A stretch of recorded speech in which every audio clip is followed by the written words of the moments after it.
He was at one time the youngest director with a feature film on Netflix.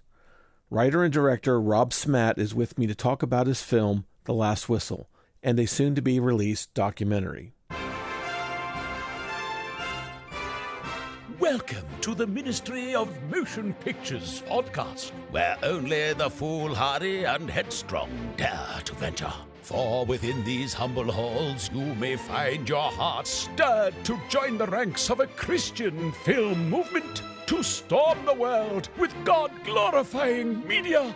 But be forewarned, this undertaking will lead you down a perilous road of hardship and scorn. And so, if you're committed to pursue this life of woe, brave soul, I now leave you to your resolute guide, writer and director, Todd Schaefer.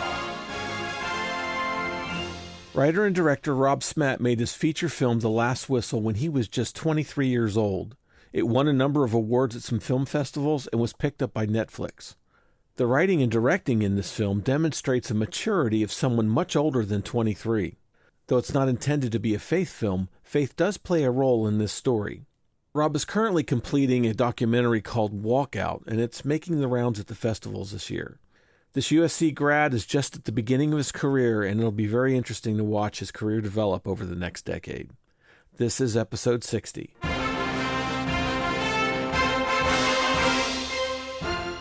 Rob, thank you so much for being on the podcast. It's great to have you. Happy to be here. Glad we could finally make it work. It's funny to be doing, a Last Whistle podcast now a year or so, 2 years after the film has come out. But always, the film's still out there. People are still watching it, enjoying it. Happy to finally make it work. A good film never fades away. It finds new audiences, right? That's right. That's right. There's always the next generation.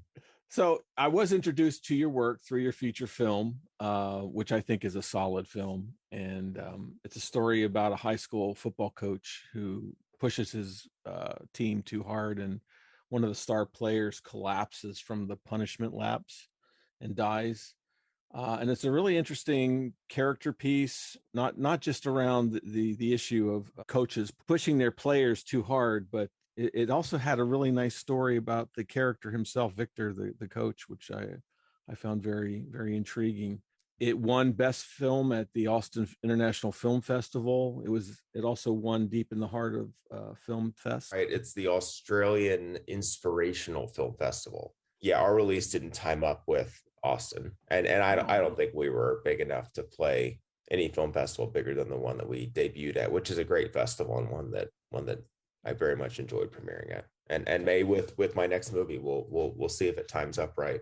Got it. Yeah, and we played a few other film festivals, but we weren't in competition with them because we were like a showcase film or like a debut film or something. So those were our 2 awards, and one of them turned out to be a pretty cool trophy, and that's all that it's.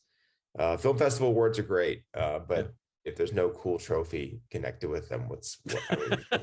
So one of the Waco one had a very cool trophy, and I love that one. Oh, that's cool. And Netflix picked it up. Is it still running on Netflix? The Netflix license ended this time last year. So now it's on AVOD. It's Pluto, Vudu. It is really easy to go and see the movie now in the United States. Internationally, it's starting to our international team is finally starting to get that off the ground. What was the inspiration behind this film? It was more.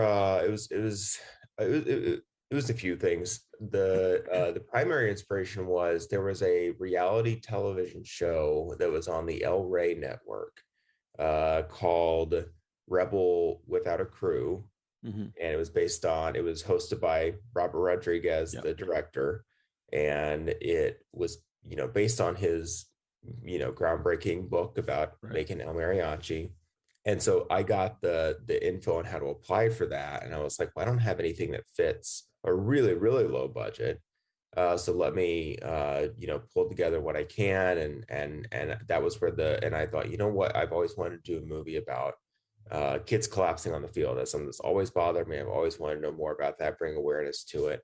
And so that was the genesis of the idea, and kind of combining that with the budgetary restrictions and where I knew I could shoot around, Dallas Fort Worth, where I was from.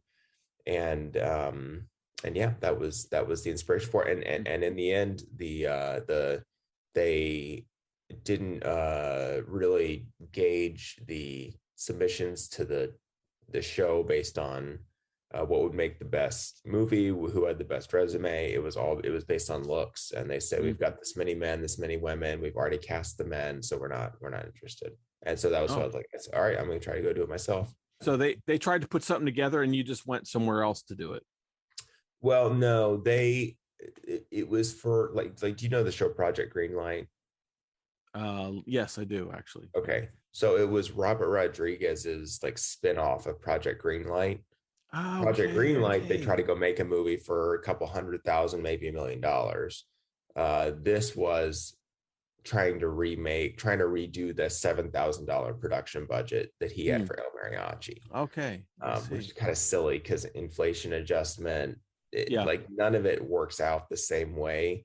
It's people trying to recreate El Mariachi are always going to fail now, because it just doesn't. I mean, well, I say that, and I just made my documentary for $7,000, so I I guess I shouldn't. There I go. I'm already contradicting myself, but it was for a television show, and it played one season, and then they canceled it. So how did you get it mounted on your side? So it was, it's kind of using like speed was kind of the name of the game. I wanted to raise as much money as I could in as short amount of time as I could, just because, as you know, so many independent projects can just go on and on and on in terms of, we just want to raise a little more. Oh, inflation's this much. Now we need to raise this much. And, oh, we want this bell and whistle, or we need this, so it's really, as we see in our federal government, it's really hard to stick to a budget whenever you can always go and get more money. Right. And so that was really the important thing to me is our budget is this, let's get that money. I know where I can get half of it, and I think I know where I can get the other half. And in the end, we had like 7 or 8 individual investors that were just, connections to connections to connections. They liked football. They wanted, I was shooting it where they were from, and that they had interest in that. And so it took us about six months to raise the money or to get commitments for it before we felt comfortable. Okay. So you not only wrote it and directed it, you were also heavily involved in the producing and heavily involved, not the only producer for sure. We definitely had great producers on it that have gone on to do great things. But we were all probably 21, 22 years old at the time. So that was the hard part, but it was also the part where I think it gives you a little bit of leeway, being young and going back to the book of Jeremiah, or going back to, it's not the book of Jeremiah, but it's the story of Jeremiah. There's that weird, like, okay, this sounds crazy, but maybe it could work. And in the end it did. Yeah. Because before then you had done a lot of shorts. Yeah. So I was in film school before then and just trying to sink my teeth into whatever I could. Yeah. And this was your first real big project outside. Yeah. At the end of high school, I had actually filmed a feature length project with like my friends, and I just wanted to see what it looks like in the timeline, and that ended up playing a real small film festival. So that was kind of a fun but no, you can't find that film anywhere. It's in the vault. I think it was called Church Group or something like that. No, that was a short. That was a short that I was pitching to be a feature. Okay. And I've still got that script, and I may return to it, but the landscape's changed a lot. I don't know if it has a place right now. I don't know if it says anything. I don't know if the church movie says enough about where we are right now and where the church is. No, I understand. So do you think working on all those shorts all those years really prepared you for what you experienced on the film set? Totally. And it's that was the funny thing was I took a directing class my senior year of college, and my teacher said, he said, for someone who looks so comfortable with actors and on set, you know very little about how to actually direct. And it was a very, it was sort of like the movie Whiplash, or you think Yeah. of like a New York art school, like they're very tough, they're very direct. Mhm. But I appreciated that. It was a backhanded, constructive piece of constructive criticism. Yeah. And it was true, because I had spent so much time going and shooting films and watching other people do it and just seeing what's right and what's wrong. And by the end of the class, I had learned how to, properly direct. But in terms of set demeanor, all of that, it was really just, it wasn't so much what can I do right, it was what mistake can I discover. And that was Right. where, I was shooting a short every month if it was part of a class. If it wasn't, I just wanted to do it. Yeah. Well, that's a great exercise to get out there and do those shorts. If that's what your goal is, I think have you been able to monetize any of those? No, and I never expected to. Yeah. The shorts have always been an avenue to features for me. I really, I don't watch a lot of shorts. I don't write a lot of shorts. They're really not my thing. Yeah. I'm sort of ambivalent about the shorts, but I think when you're young, it does give you that experience where you're actually having to pull something together and then deliver it.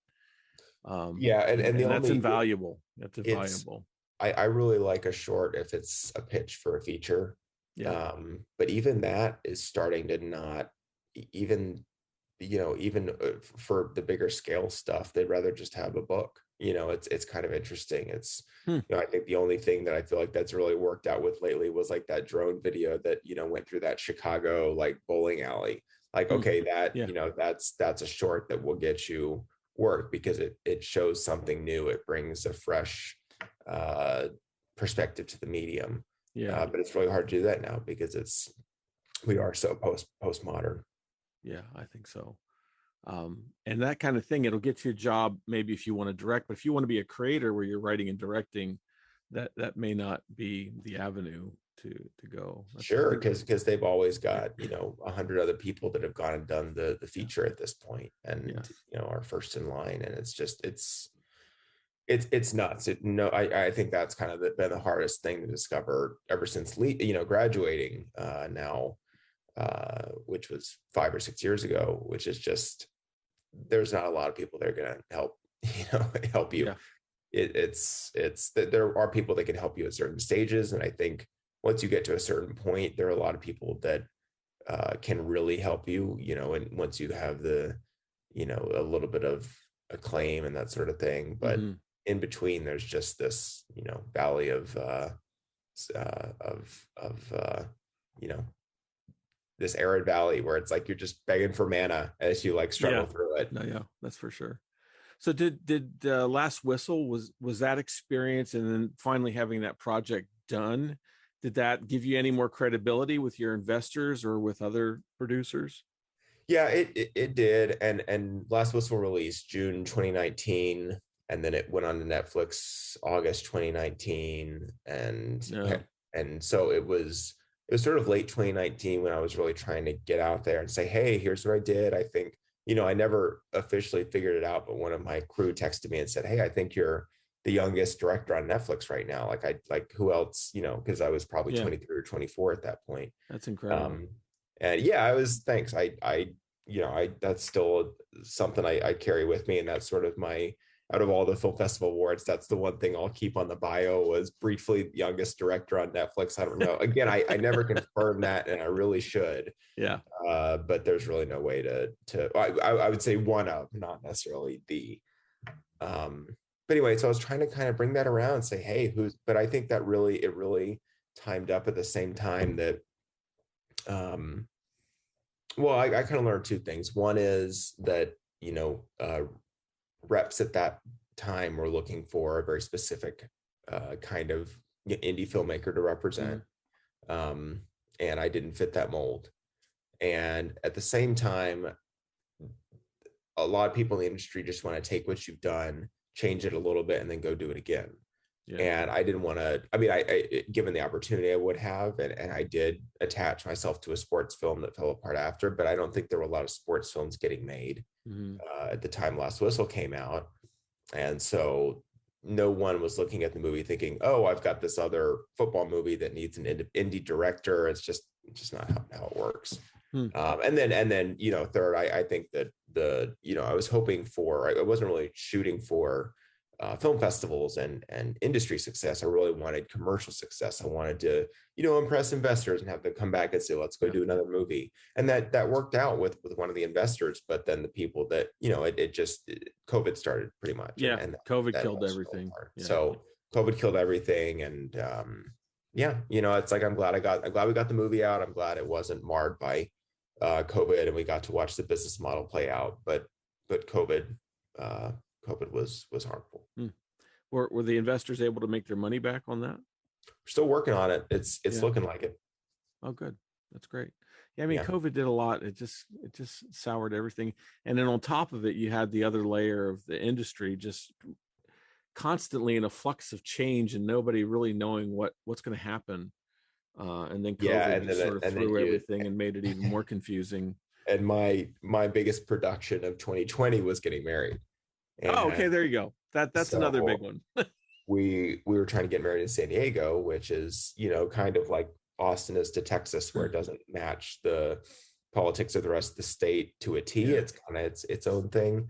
And so we're just witnessing local government and state government and federal government just like this absolute, cluster fudge of mistake of just like, oh my, not even, I mean, in the end, the Supreme Court ruled that the state had acted in violation of the right to free religion. And so, my wife and I are Catholic, and we weren't able to get married inside of a Catholic church because of the violation of our constitutional rights, but we were still able to perform the rite under very specific circumstances and all that. But anyway, so that was 2020 for me. And I look back on, 2020 and I'm like, man, I really didn't make any movies at that time. And it's like, well, it was a pandemic and I got married. So, but anyway, I was very, very familiar with all of California's and the industry's restrictions at that time, because we were tracking them every day. They changed for our own nuptials. Oh, that's incredible. So you're in California right now? No, we're in Phoenix. Oh, you're in Phoenix. Okay. All right. Good for you. We've been all over the place since graduating, and my wife has got a lot of work that takes her around. Back to The Last Whistle. I thought you had a great actor with Brad Leland doing Victor, the coach. Awesome actor, awesome human being. Just huge amount of fun. I wrote a couple more scripts trying to get Brad to star in them, and he's all for it. And we couldn't attach anybody else to him, but I hope I get to work with Brad again, because he's awesome. He's a good guy. Couldn't have done without him.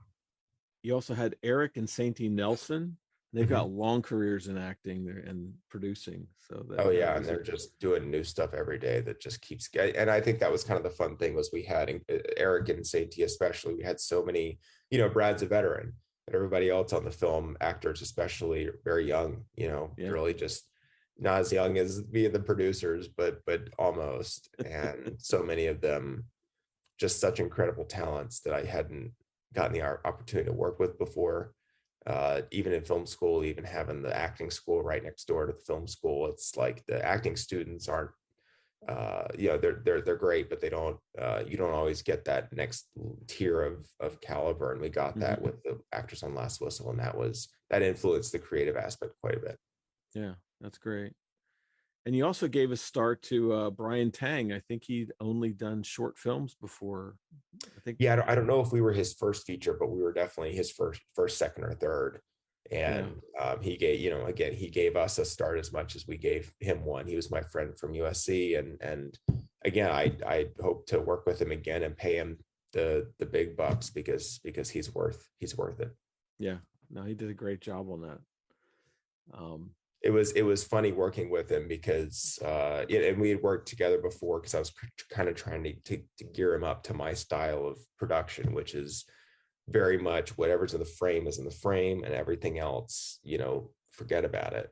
And I think that's a thing that a lot of you almost have the creativity that gets too involved when you're producing, and then you spend 2 or 3 hours trying to set up your first shot of the day, and you're ruining the last 15 shots of the day Yep. because you spent two, and that's something I'm always mindful of. And he's great with that. I said, he'd be like, well, you need to set up another light for this shot. And I'd say, yeah, but then we're going to lose the last X number of shots if we spend this time setting up this light. I like what it looks like. It matches everything else we're doing. Let's just do it. And he would say, okay, and I know that that's hard for a cinematographer, to say this isn't to my degree of quality that I would like to have, but to trust, to have trust in the director as the director from a creative standpoint is the unifying factor. If you have a movie that really falls apart at certain points, it's because the director doesn't know how to keep each shoot day and the quality of each shoot day to a specific standard. Right. And I think that's something that I wish I didn't have to. I wish I had let Brian have all the time and effort that he wanted to have, but I think he has now. I think he's gone to that big farm in the sky where he gets to spend infinite amount of time on everything, and I'm trying to go and join him now. Wow, big farm in the sky. Yeah, it's in it's Culver City. Okay, that big farm in the sky. No, he's not dead. Yeah, it's all right. Okay, wasn't sure what he is in heaven, but it is Culver City. How many shooting days did you have in this? Okay, so that's the one thing is we shot it in 2018, and so I have to think back. I think it was 12 days. Yeah. Wow. Yes. That's pretty good. 13. It was 13 days. Yeah. And each day we only shot for 8 to 10 hours. Okay. Wow. So I know that people do 8-day shoots and they'll shoot for 16 hours a day, but I'm not. I don't do that. I've always thought that hours, and I always thought that when overtime kicks in, you lose quality. And so I'd rather shoot for. I've been on TV shoots as like a background, just to fill in, and they'll shoot 16 and a half hours, and they've killed people doing that because they fall asleep on the drive home. And I've always thought that's ludicrous. And so we shot 8 to 10 hour days for 13 days. Well, that's great. That's quite fast. Yeah. And it felt good. And there were definitely a couple of days where, we had a location just disappear on us in the first hour of the day. Ooh. And it's like, oh my gosh, we got to, and we'd worked so hard. I signed contract, not anything that was just a favor, but, we had things that definitely threw us curveballs. And I always, when those scenes come up in the movie, I'm always like, we had been in there an hour earlier if they just opened that door for us. And, but that's the name of the game. That's all right. That's a shame. So what made you transition into documentary? Necessity more than anything. I have this innate Christ-born creativity as all of us do. Mm-hmm. And I just feel like a shark sometimes if I'm not writing, if I'm not making a movie. I'm gonna be working at Dairy Queen, which is not a bad career to have. But I either have to be moving at full speed or just I gotta call it a day. And so it was my Thomas is my friend from USC as well. He was a film school minor, and I saw him doing all this stuff and being this crazy activist that was doing this crazy work and actually influencing like public policy, and nobody was really paying attention to it. And I was like, I can go make a documentary about this guy. He'll sit down in front of a camera with me, and maybe it'll just go straight onto Amazon Prime. But like, I just want to make another movie. I just want to get this off the ground. And especially when that second sports movie fell apart, it's like the only movie I had left in development. I was like, let's do it. I gotta have a second movie. Mm-hmm. So did you find that process easier or harder?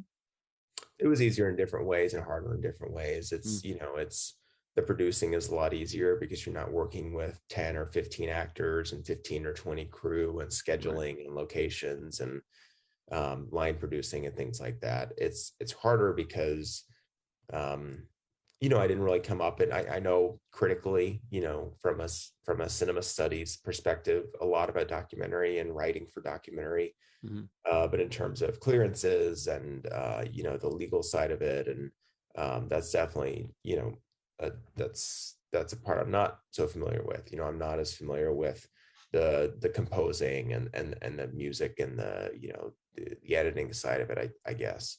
So it's harder because I've almost gone.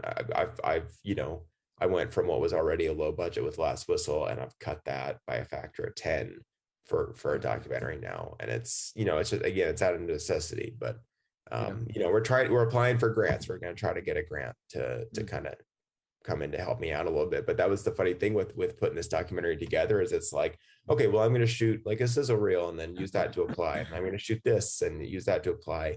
And I kept shooting more and more, that I was like, well, I just finished the movie. And, so I guess I didn't need any of the grants up until now, but I still need them, obviously. So I'm continuing to send it out. But that's a rambling. That's the long story long answer. So it might be easier to monetize and make your money back on that. Yeah, it definitely a documentary is always going to be cheaper than a narrative. Yeah. But documentaries are a little riskier. With a narrative, you definitely have a consistent audience that's going to buy tickets and show up for it. With a documentary, you really have to have a niche audience that, and it can work out just like, I think that's what they discovered probably 10 years ago now, is that, documentaries can actually be really successful in the marketplace, and there's an audience for them. And that's the hope. But kind of learning what Last Whistle made and seeing how they marketed it, it's like, I think I could do a better job marketing a documentary. And even if the same size of an audience isn't there, taking those numbers and even cutting them by 10, it's like, this would still be worthwhile. That this would still be a good. And then of course there's always a chance it could, be huge and lots of people could watch it. And that's always what you're after. So has this experience made you more interested in doing documentaries, or are you anxious to get back into narrative?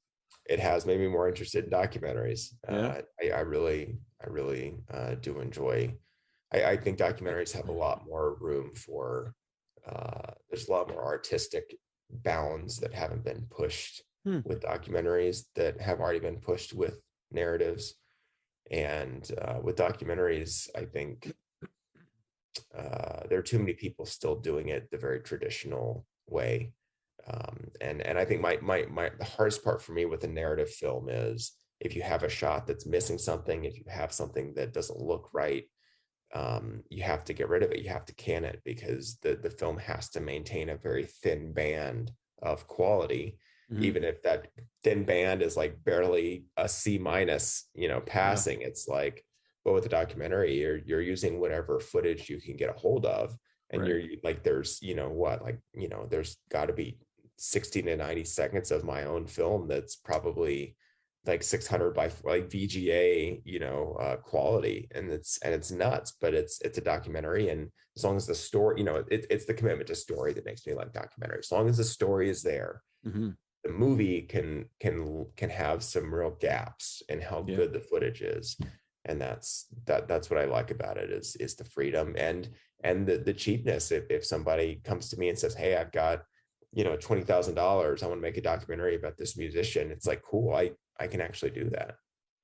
That's really interesting. So tell me a little bit about your documentary. So the documentary is called Walkout. Like I said, it's a friend of mine from college. He was working at Walmart's e-commerce corporate office in the Bay Area whenever the mass shooting happened in their El Paso store in 2019.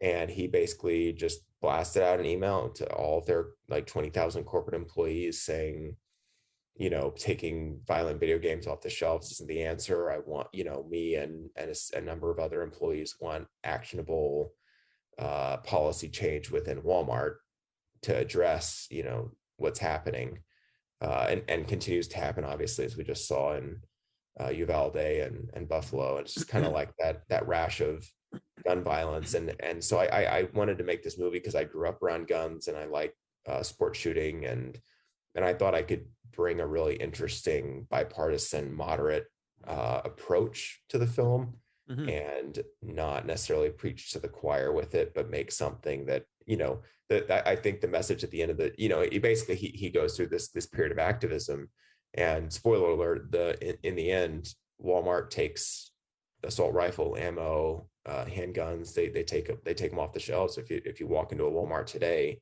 their sportsman firearms section, it's mostly empty.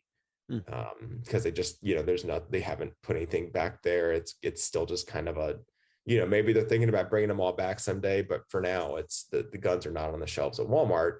And it's kind of nice because, and I think that's what I like about it as someone that's kind of in the middle politically is, why was Walmart selling assault rifle ammo? It's Walmart. They want to have a Walmart they want Walmarts to be as ubiquitous as like Starbucks is. Right. And it's like, I don't want Starbucks to start selling stuff that can kill people. And in that same way, I think Walmart has grown to the size that they can't. And they're even starting to do this with tobacco and e-cigarettes. They're this size where they can't sell everything that they might want to because it almost endorses it. And so that's kind of the message at the center of the film is employee activism, gun reform, and activism that doesn't rely on politicians. Right. That's very interesting. Yeah, it's just kind of like a new. I just think it's really exactly. That's the kernel of it. It's just interesting. Like it's just an activism story that I hadn't seen told before. And where will it be released? I don't know yet. We're out to film festivals. I know you recommended a couple of Christian ones. I don't think the Christian film festivals would play. No. But we're, the Reach festivals right now are Toronto and Telluride. The middle tier ones are Hot Springs, Camden, Austin Film Fest. And then the ones that I'm really hoping we'll be able to get into are like Lone Star, Dallas Film Festival, El Paso Film Festival. The really hyper regional ones that I know will appreciate it and give us, lots of trophies. And so anyway, my hope for distribution, obviously the easiest way is an all rights deal would be amazing. I don't know if it's to that quality. If it gets into a higher tier festival, then I'm probably gonna, maybe even just find money somewhere to keep working on the composition and the color correction and things like that. But my hope is it'll be available everywhere. And if I have to self-distribute it, I'm entirely prepared to do that as long as I've got money to cover the legal side of things and make sure that I'm in good standing. Rob, you're so young. You got your whole career ahead of you still, and you've already done a couple features and a documentary. Well, I appreciate it. Thanks for taking the time. Keep us posted. It'll be nice seeing how your career develops. I just wrote a script that I sent into PureFlix, and they rejected it.